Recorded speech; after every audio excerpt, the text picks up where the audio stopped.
Hey, and welcome to this second bonus episode of EST, the podcast for established church leaders by established church leaders. My name is Josh. My name is Sam, and it is great to have Dr. Justin Irving back on the show. I know. Well, here's the thing. Maybe you listen to one and then you're going to listen to one later. I think a lot of people are probably listening to these back to back, which is a good way to go. Yeah. Mm-hmm. So, thank you, Dr. Irving, for being with us today. It's a joy to be here again. Thanks so much. All right, so in the last episode, we talked about toxicity and how to be healthy in a toxic situation. Very good episode. If you haven't tuned into it, go back and listen to it. Now we're going to pivot a little bit and talk about, okay, we want to thrive. We want to move toxicity to a place of thriving health. How do you do that? We'll get there in a moment. But I also want to thank today's sponsor, the Southern Baptist Theological Seminary. My claim to fame at Southern Seminary is that I mowed the yard there for a season. It was one of my first jobs. So I am very grateful for that. But that's not why they are sponsoring the show. They are sponsoring the show because they want you to get something free. And you can take a really good diagnostic test at SBTS.edu/6 questions. We introduced these 6 questions in the last episode. But you should go check them out and do this diagnostic for yourself. Again, sbts.edu/6 questions. It will help you understand how to prioritize your life, particularly as you try to lead yourself. And while you're there, also check out the D-Men in Church Leadership at Southern and the D-Men in Executive Leadership as well. Yeah, the D-Men in Executive Leadership, that's the D-Men that I have. I took it at another institution, but the one that I took it at actually modeled it off of the one at Southern. So I'm confident it's fantastic because the one that I had was really great. Well, go to the original. Sure. Yeah, go to the original. Good vote of confidence there. It's so good. All right, so we're talking about the secret sauce of a thriving church community. Church culture. Yeah. Perfect. So what's culture? Yeah, let's start there. Hey, Justin, what's culture? When we talk about church culture, what do we even mean by that? Yeah. Actually, we're spending a little time in the classroom today talking about the importance of organizational culture. Yeah, it can feel a little nebulous at times, but it really is kind of the sort of the accumulated shared learning of a culture over time, an organization over time. It's how we go about things. It's how we do things.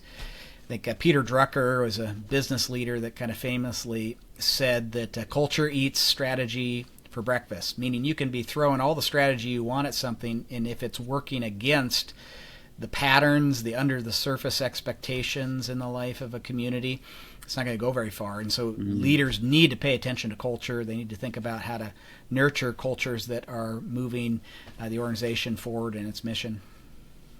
Yeah, I think this is one of the hardest things with an established church because you inherit a culture. You know, in a church plant, you get to shape the culture. You go to a church that's 100 years old and it's got 5 generations in it. There is a set way of doing things, and that set way of doing things is there because of the culture. And a lot of times the church culture doesn't match the community culture.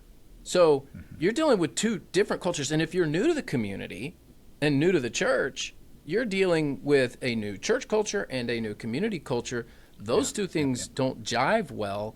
And so it's hard. When you talk about thriving church culture, I mean, really, you're up against entrenched systems and ways of doing things and belief, along with a community that may or may not jive with the church either. Yeah, I would say that if you are searching for a church, go one step back. If you are searching for a church, pay a great deal of attention to the culture of the way the community's talking, the way the people are talking to you, how things are being functioned, how things are being communicated, and look for a match there, more so than you look for a match on just logos and branding and the feel of the Sunday morning. Those things can change, but the culture is going to be what you're actually dealing with day in and day out. I know one of the best resources for this is actually a book on this topic, or it deals with this topic that Justin Irving has written himself. Sam, what is the name of Dr. Irving's book so our listeners can take a look at that? Yeah, we'll provide a link in the show notes, but Healthy Leadership for Thriving Organizations.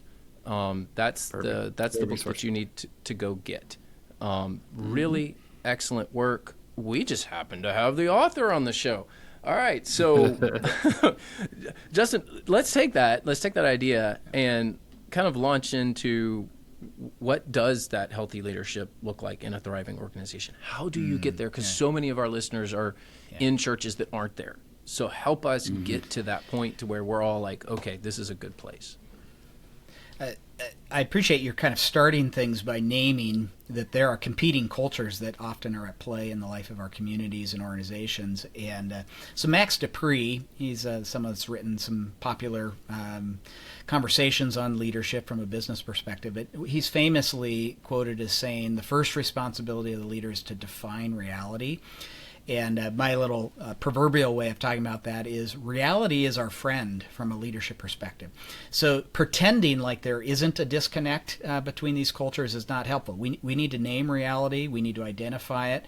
And part of the leadership responsibility is if we see a gap between our stated identity and the actual cultural ethos in a church, we need to be able to identify that gap so we can lean into it. So part of that, just sort of the initial starting point, if we have any hope of moving towards health in our cultural life, is we need to lean into reality, hear the story of the community, understand where cultural identity have a gap that we need to address. So if you would say, just to play off the title here of the podcast, that is there a secret sauce? Is there like this, mix these 5-10 elements together and you're going to get there? Sauce is the boss. Sauce is the boss, yeah. So is that possible? Are there things that you can do in any situation to get to a better culture, or is it completely situational? Well, I sure hope it's not completely situational. I think there is priorities that we have heard, that I've heard from multiple sectors, multiple church contexts, where people are leaning into common questions and common solutions. So in the book that you highlighted, some of that starts just with a people focus, two sides of it, right? Starting with a focus on the leader themselves, engaging self-leadership effectively. So one of my convictions is health begets health, and we need to be leaning into our own healthy leadership culture from a self-leadership perspective if we have any hope of leaning into kind of a broader health in our culture. But another dynamic that I think is present with the healthiest churches I'm thinking of right now are those that have a significant and intentional focus on people development. Right, there is a conviction that the church is a place that's designed by God to develop and deploy leaders to the glory of God. These are themes that you can find in other resources like Geiger and Peck have and beyond. But the emphasis on leadership development not being a secondary or side conversation in the life of the church, but saying, no, if we're going to have a healthy mission, we need to be focusing on how we're resourcing and developing our people to thrive. So focus on healthy leadership at the self-leadership perspective, focus on people and people development in the life of the local church, I think are other elements that need to be a part of that secret sauce that we're getting at. Yeah, so I think that's you can't really be healthy as a church culture unless you have you can't lead a healthy church culture unless you have a healthy self. And I see that problem in a lot of churches where the pastor or key leaders are not where they need to be, and inevitably there is a filtering effect into the congregation. Now, you're always going to have the people that are just going to do exactly what they're supposed to do because they're led by the Spirit. It doesn't matter who's leading them. But when you don't have healthy leaders, typically you don't have healthy organizations. But Josh, I interrupted you. You were going to say something.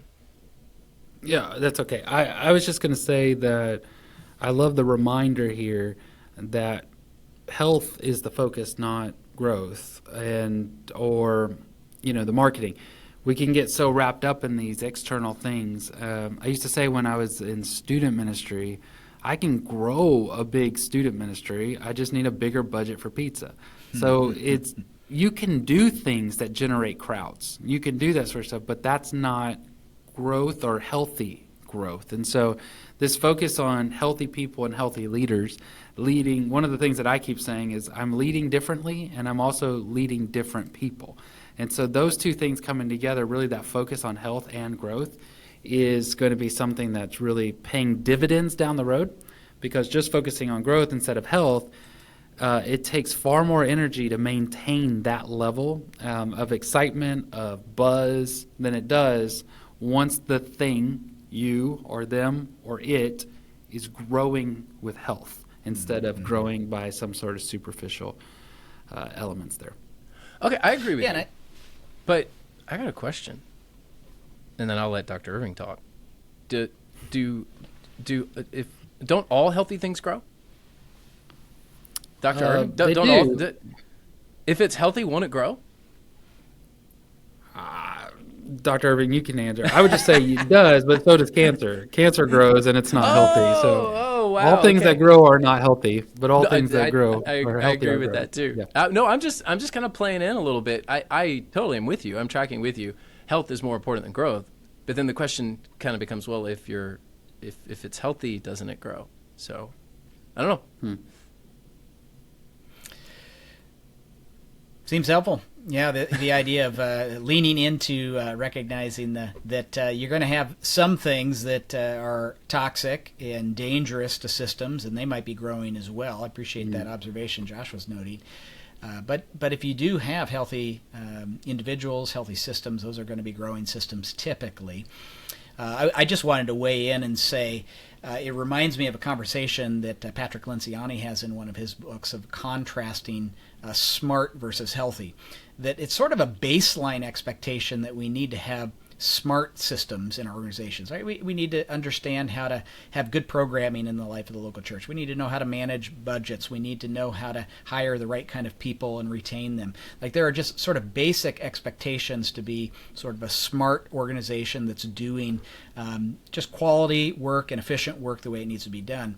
But the differentiator is in this element of culture that we're talking about. And I think the language of health, we need to not just be smart organizations and churches, we need to be healthy organizations and churches. That's what's going to be the differentiator for growing, thriving organizational communities that create contexts where people can flourish, becoming who God wants them to be and doing what God wants them to do to the glory of His name. Mm-hmm. So Dr. Justin Irving wrote a book called Healthy Leadership for Thriving Organizations. Give us, I know you may or may not want to name names, you can if you like, but as you analyze organizations and churches, what are some common themes that you see when you come across them in your research and you go, okay, this is healthy? And if you have a particular church you want to point out, I mean, I would love for our listeners to be able to go look at that church if you're able to do that. Yeah.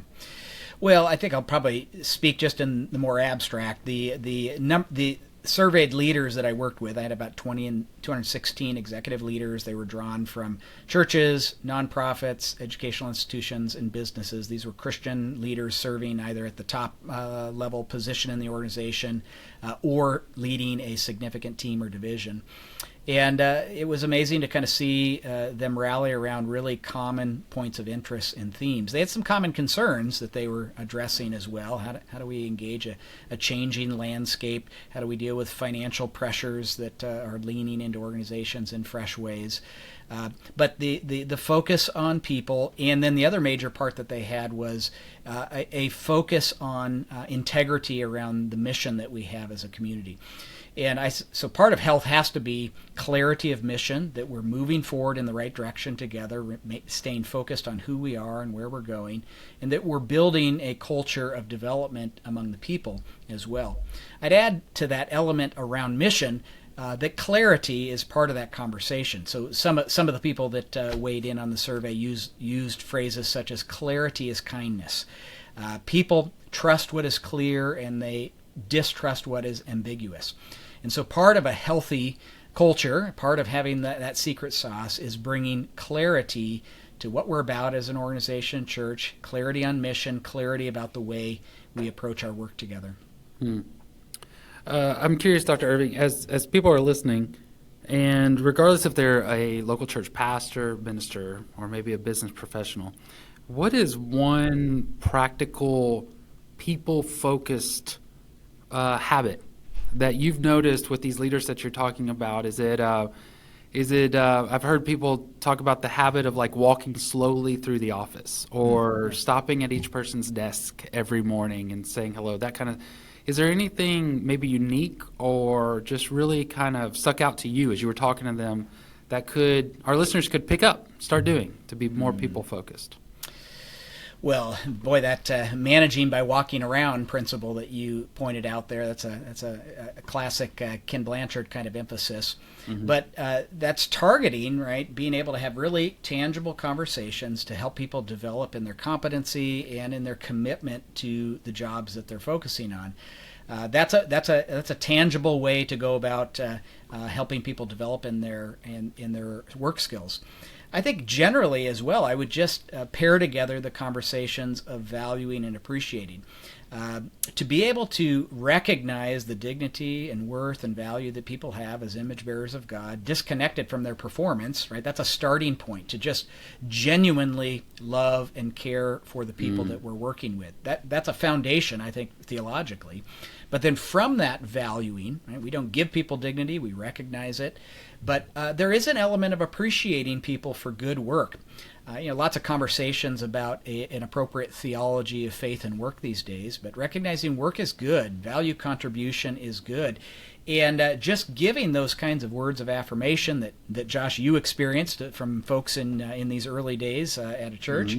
That's meaningful, right? It provides encouragement that the value that's coming through your ministry is hitting a real need. It's providing value for the people of the congregation.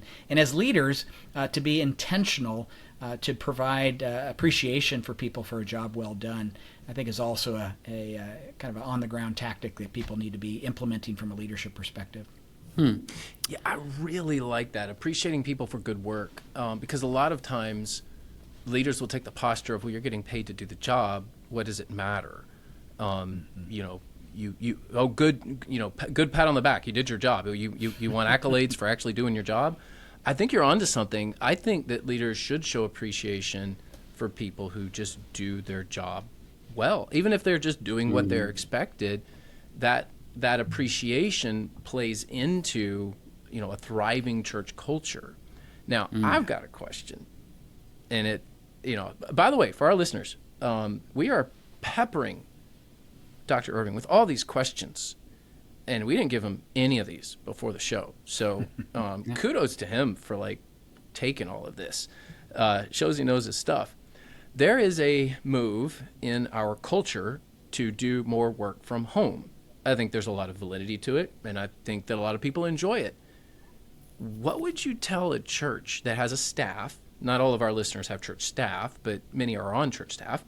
Can you really have a thriving church culture that is primarily work from home? I'm just curious. Yeah, I think there are many people that are having to lean into that reality for a variety of reasons. So some people are dealing with that in a common team that's just in a multi-site situation, right? They are needing to lead church sites that are disconnected, and of course that adds in communication challenges that some of the folks in the survey really lean into expressing just how difficult that can become. But I would just say, to affirm kind of your question, protecting and promoting culture really is a high-stakes issue for thriving organizations. And so whether that be a remote context or local context, we can't give up the fight to ensure that there is healthy working relationships, that we're on the same page together. And increasingly, I don't know if you're experiencing this in your church context, but my vantage point as I'm talking to graduates and ministry leaders is that it's tough finding people to be in the right kinds of roles for our churches these days. It's not an easy task, which means it's not just about questions of recruiting the right people. It's about also retaining the right people in roles where there's a good fit. And I appreciate what one business leader says on this. We want to train people well enough that they could leave, but we want to treat them well enough that they don't want to leave. And I think that's part of that secret sauce as well. There's a people development culture that's not treating people just as if this is the job that they're required to do. Do your job and stop complaining about it. I think going the extra effort to appreciate people, whether that be residentially or whether that be virtually, to make sure people are not assuming appreciation, but hearing that regularly and recognizing that they're a valued member of the team. It was helpful for me, and maybe I missed it. You said recognize dignity or their worth. We don't give that. We recognize it. Yep.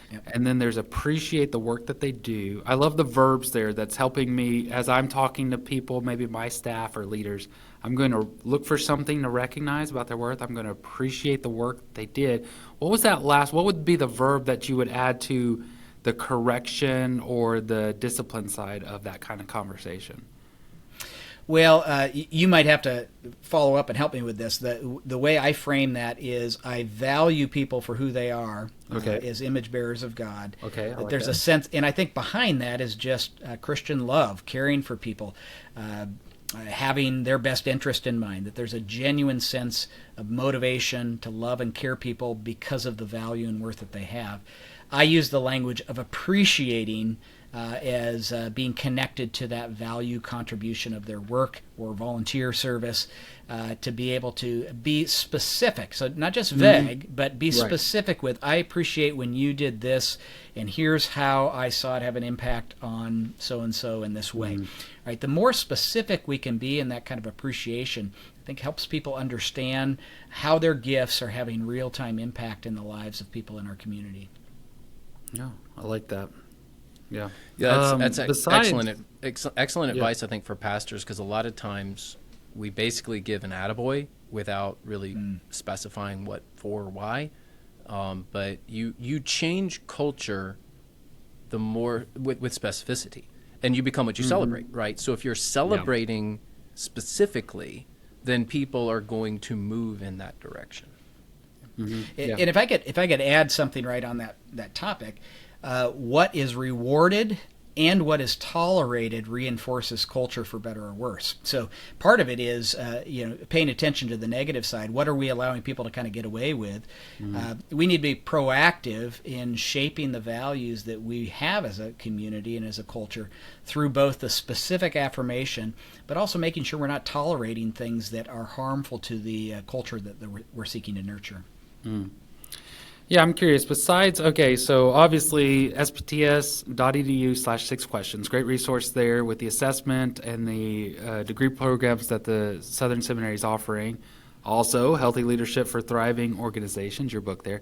Are there any other resources that maybe you're really tuned into, recent books or perhaps a podcast or something, besides EST, of course, that's going to be Intellectually Strong Leaders. But any of that is maybe on your radar that we could listen to and grow in our leadership? Well, I do appreciate that posture of being leaders that are eager to keep growing. I think that the old adage is that leaders are readers, leaders are learners is true. We need to be taking in things.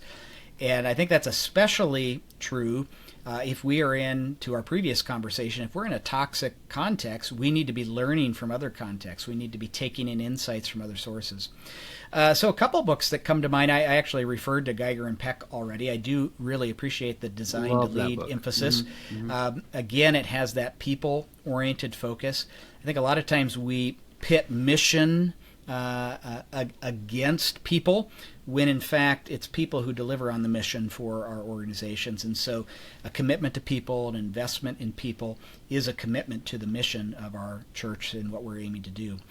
Another one that, sometimes when we recommend a book, it's not as if I'm recommending everything or everything that this person has ever said, but I do really value the general conversation that Steve Cuss has in his Managing Leadership Anxiety.